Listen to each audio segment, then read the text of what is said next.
Hey guys, and good morning or afternoon, I guess depends on where you're at. It's Melanie from Patriot Pork. Just wanted to take a few minutes. As most of you guys know, trying to wait for this to pop up. I am very much a rookie and newbie to the sim racing, focusing on iRacing right now. Really digging it. But I'm hoping when I'm streaming, yeah, there's some fans, but there's some people out there that might want to get involved and don't really know much about it. I'm still learning as well.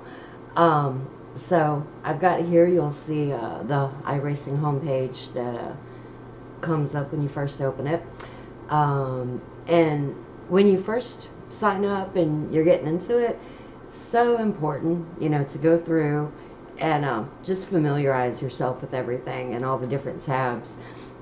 There's news and top stories here to look at, announcements of everything going on, special offers, things like that. You can find your official races there, hosted races like Michael and I are part of the Sim Pit, so they have their Mazda series going on Sundays, so you'd go there and find that. Different leagues. You can do time attacks. Some people will ask, what's a time attack? Well, you hit on it and it'll tell you everything you need to know. Also, your account, your profile, race participation, say that 3 times fast, results and stats from different things. Let's just go look and see what comes up with that. There's also a tutorial, I think that would be the right word, that gives you everything that you would need to know about iRacing, the rules, different things like that. So really important to read, really good information as well.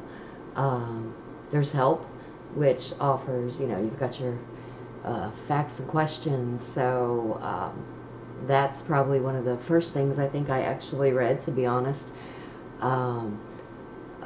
It talks about computer specs, is my computer good enough to run iRacing, how much does it cost, your forms of payment. And I know a lot of you have looked at various race rigs and setups and things like that everybody has, and they vary widely. There's a ton of different. There's some people that put in a lot of time and effort and money. Some people that just want the basics. So don't let cost of equipment get you down.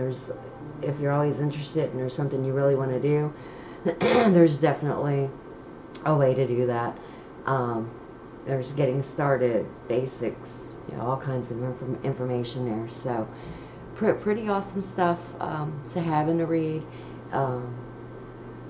Other than little arcade racing games, I hadn't done much of any of this, or any of it, period, until Michael got into it.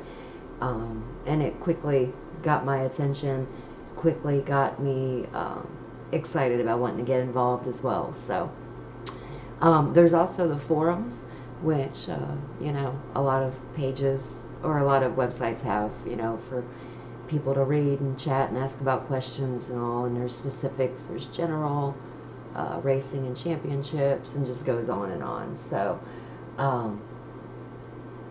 any information that you have or that you want, any information that you would need or have questions about, you can pretty much find this on their page anywhere. If not, there are a ton of people that are very knowledgeable. So just to be able to reach out and ask your questions, there's no such thing as a dumb question, thankfully. That bodes well for me. So that's it. You've got your different tabs up here for racing and testing.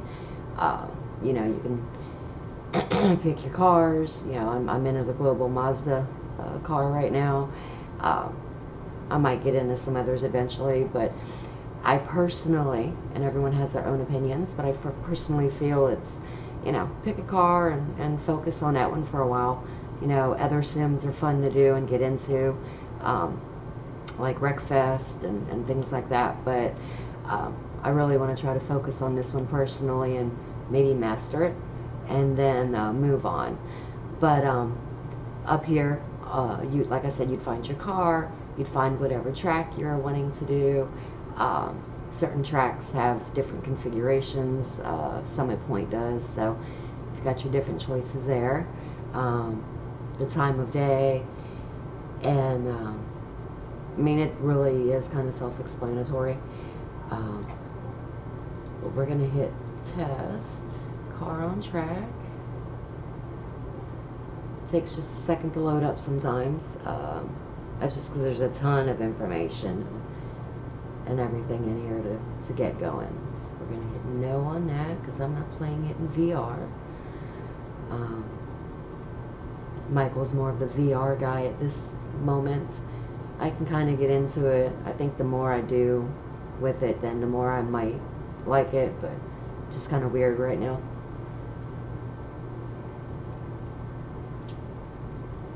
Alright, when you pull up the page to actually test your car on the track, it tells you where you're at.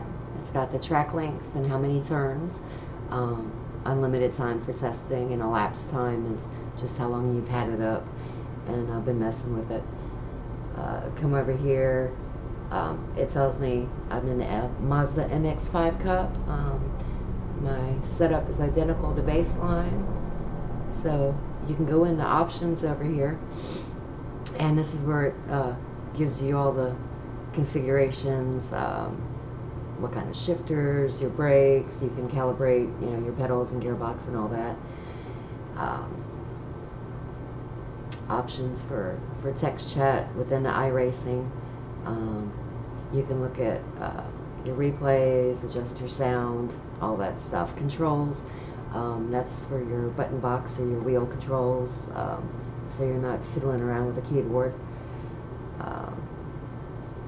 For the most part, I don't want to say anything that I'm not extremely familiar with, because like I said, I'm learning it too, so I'm hoping this is a journey some of us can all take together and support each other as rookies and as we move up. One thing I like, and I'm just now familiarizing myself with, honestly, is come into the garage and you have your setups here on the right, and very important. So click on your iRacing setups. Right now, I've just been using the baseline to start out on any of them. Any adjustments that I've had to make, Michael's helped me with, just because, I'm still learning and he's got a little bit more experience. Shared setups are setups that other people, have put up there and you can try out. My setups, obviously, would be ones that you've tuned in yourself and set up. So that's one thing in the next few weeks that I really want to work on is the setups for the different tracks, whether, what all plays a part in it. So still trying to figure out a lot of it, but it's fun. I enjoy it, and I'm going to do quite a bit of practice later on this afternoon, because this is the iRacing race for the week, and see about trying to get my safety rating up and moving up out of the rookie class. That's my goal, slowly but surely, but hopefully in the next few days I'll be out of there. So I am going to let you guys know, or let you guys go. I can't talk today. I'm going to put in a few laps on practice and then go from there. I want to try to get some practice with other people this afternoon, so be sure to tune in for that. Definitely appreciate your support and you taking your time out to check us out. Also check us out on our Facebook page and our Instagram. When we're not iRacing, we are barbecuing, and when we're not doing that, we're playing with the dog or working our 9-to-5 jobs. Anyway, talk to you guys later. Hope you have a good rest of your day, and I'll see you before long. Thanks.